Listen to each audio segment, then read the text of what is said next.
Welcome to my channel ન્યાલકરણ H S. Dave. આજના વિડીયોનો ટોપિક છે સ્કેલ કેટલા હોય.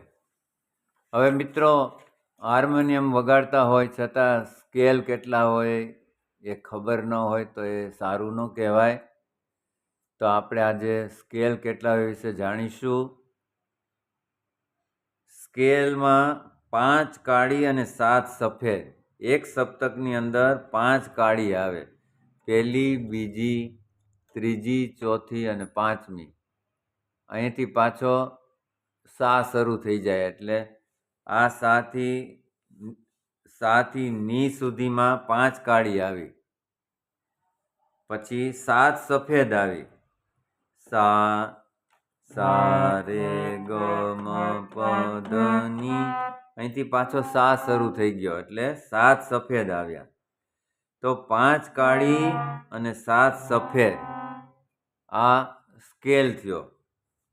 કોઈ એમ કે તમે કયા સ્કેલથી ગાઓ છો, તો કોઈ કલાકાર કે હું પહેલી કાળીથી ગાઉં છું, પહેલી કાળી. કોઈ કે હું બીજી કાળીથી ગાઉં છું, કોઈ કે હું બીજી સફેદથી ગાઉં છું, કોઈ કે હું પહેલી સફેદથી ગાઉં છું. તો આપણે એ રીતે દરેક સ્કેલથી આપણને ગાતા વગાડતા આવડવું જોઈએ. તો પહેલાં આપણે પહેલી કાળીથી વગાડતા હોઈએ તો સા રે ગ મ પ ધ ની સા ની ધ પ મ ગ રે સા. બીજી કાળીથી વગાડતા હોય તો સા રે ગ મ પ ધ ની સા ની ધ પ મ ગ રે સા. ત્રીજી કાળીથી તો અહીંયા બહુ ઊંચું પડે તો આપણે અહીંથી ગાઈએ સા રે ગ મ પ ધ ની સા ની ધ પ મ ગ રે સા. ચોથી કાળીથી સા રે ગ મ પ ધ ની સા ની ધ પ મ ગ રે સા. દરેક કાળીથી જ્યારે ગાઈએ જુદી જુદી પહેલી બીજી ત્રીજી, ત્યારે આંગળાની પોઝિશન સ્થિતિ અલગ અલગ આવશે, ખાસ ધ્યાનમાં રાખવાનું. પાંચમી કાળીથી કરીએ ત્યારે સા રે ગ મ પ ધ ની સા ની ધ પ મ ગ રે સા.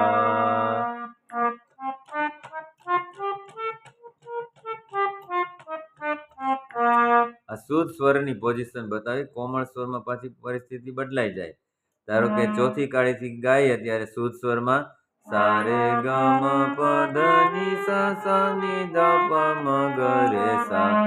કોમળ સ્વર લઈને ગાય તો સા રે ગ મ પ ધ ની સા ની ધ પ મ ગ રે સા.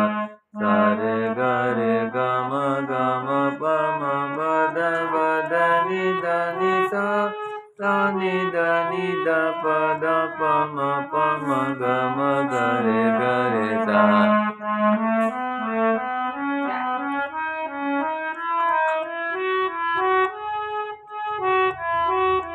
ધ પ મ ગ મ ગ રે સા.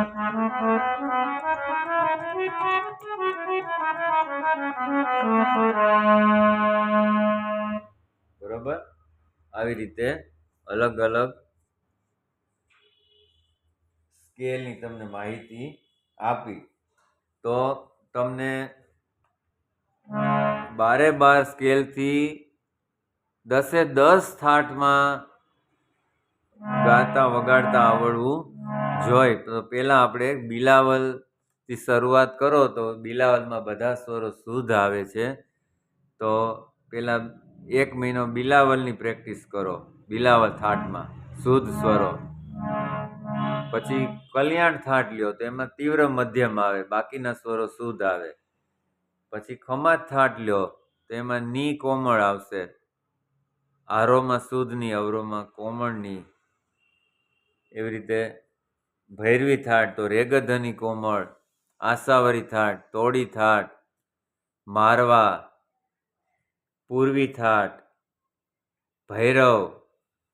આવી રીતે અલગ અલગ તમે પ્રેક્ટિસ. કાફી થાટ, કાફી થાટમાં ગની કોમળ. તો આવી રીતે 12 સ્કેલથી તમે એક મહિનો એક થાટની પ્રેક્ટિસ કરો. પહેલાં શુદ્ધ સ્વર કરો 15 દિવસ, એક થાટ લ્યો. 15 દિવસ શુદ્ધ સ્વરની પ્રેક્ટિસ કરો. 15 દિવસ કોમળ સ્વર લઈને પ્રેક્ટિસ કરો અલગ અલગ સ્કેલથી. તો તમને જરૂર આ બધું ધીમે ધીમે આવડવા મળશે. આપણે એની કોઈ ગેરંટી ન હોય કે ભાઈ 1 મહિનામાં જ આવડી જશે. તમે કેટલો રિયાઝ કરો છો, આંગળા કેટલા ફ્રી થાય છે, તમે ઇયર ટ્રેનિંગ કેવી રીતે આપો છો, મગજમાં દરેક સ્વરની છાપ પડે કે નહીં, એના ઉપર સ્વર જ્ઞાનનો આધાર છે. તો તમે આ રીતે જરૂર રિયાઝ કરજો.